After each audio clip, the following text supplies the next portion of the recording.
La formation à Télécom Paris, c'est une formation où il y a beaucoup de choix. Donc il va y avoir du choix en première, en deuxième et en troisième année, on va dire de manière croissante, ce qui permet aux gens progressivement de construire leur parcours. Ces parcours-là, ils sont dans le domaine du numérique, c'est-à-dire un domaine qui couvre beaucoup de disciplines scientifiques, mais qui surtout va être très important pour l'entreprise du XXIe siècle. Dans les deux grandes transitions qu'on a à vivre dans ce siècle, il y a la transition énergétique bien sûr, mais la deuxième c'est la transition numérique qui d'ailleurs peut être une partie des réponses apportées à la première transition, celle de l'énergie. Télécom Paris forme sur ce qu'on appelle nous toute la verticale du numérique, c'est-à-dire depuis des parties peut-être très proches du capteur, très proches du microprocesseur pour par exemple tout ce qui est objets connectés, IoT. Et puis, progressivement, on va faire toutes les questions de traitement, donc des mathématiques, de l'informatique, des réseaux, des grandes infrastructures numériques pour mettre tout ça par exemple dans le cloud, y compris, et c'est très important pour nous, toute la partie, je dirais, réflexivité sur ces systèmes et sur ces sciences-là, parce que comme c'est des choses qui sont en cours de développement, et on le voit bien avec les questions qui se posent de cybersécurité, d'enjeux sur les biais des algorithmes, une vraie question de réflexion sur sa propre démarche scientifique, d'éthique de sa démarche scientifique. Et donc pour ça, on a toute une partie, tout un département à Télécom Paris qui va enseigner les sciences économiques et sociales, donc tous les enjeux sociétaux liés à cette discipline. On va avoir une première année qui, un petit peu classiquement, je dirais, fournit tous les fondements des bases que je viens de décrire. En deuxième année, les gens vont se choisir un double profil, soit complémentaire, soit cohérent. Il y a beaucoup de choix, il y a 14 spécialités parmi lesquelles il faut en choisir 2.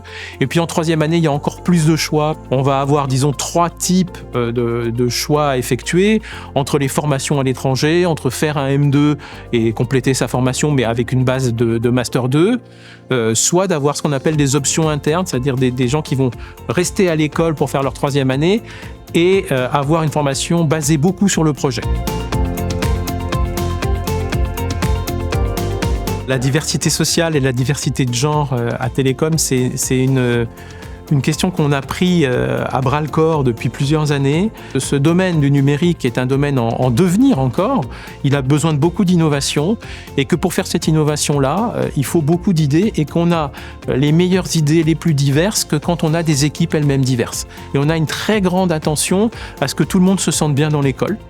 Donc on prend très au sérieux toutes les questions d'inclusivité, de violences sexuelles et sexistes. C'est important pour nous pour accroître cette diversité à la fois même d'origine territoriale et sociale, d'avoir d'autres voies d'accès. Et donc c'est pour ça qu'on a développé des voies d'accès, que ce soit en DUT, donc maintenant en BUT, que ce soit en licence via le concours GEU-INIV.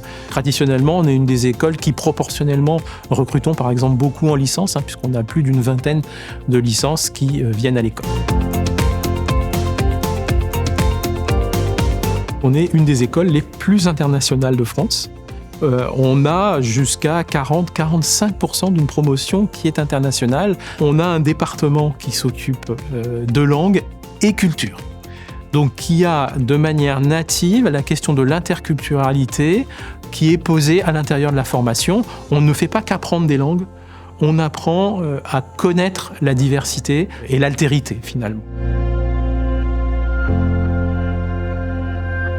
La vie étudiante, c'est dans une école, c'est quelque chose qui est très important. Évidemment, la formation est très importante, mais une école, c'est aussi un réseau qu'on se crée. Et donc, ce réseau-là, on le crée aussi beaucoup par les événements étudiants, par les associations étudiantes.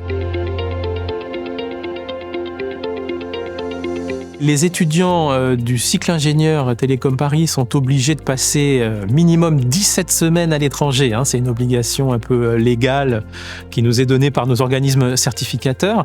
Donc ça veut dire en gros un semestre à l'étranger.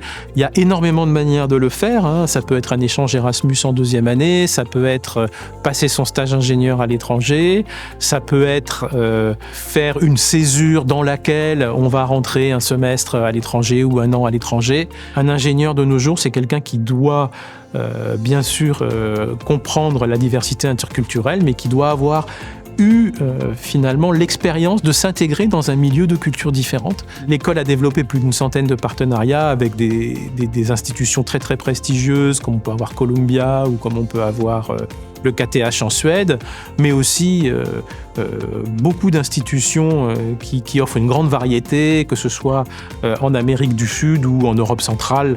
Chacun pourra trouver des choses très intéressantes à faire selon ses motivations, ses goûts.